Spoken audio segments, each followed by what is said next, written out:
Баршаларыңызға сәлем. Бүгін мен сіздерге керешкі жасап көрсетемін.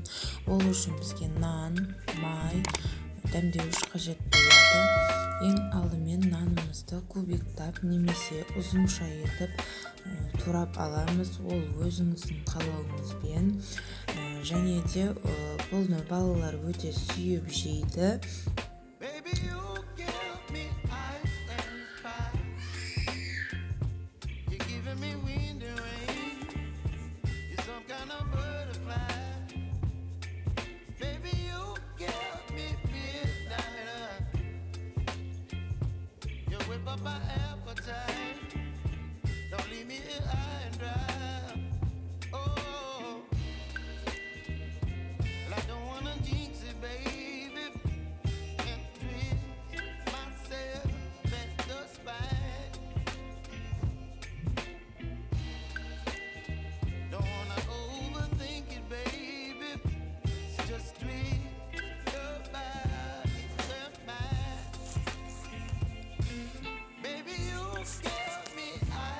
Турап болып бір ыдысқа салғаннан кейін оның бір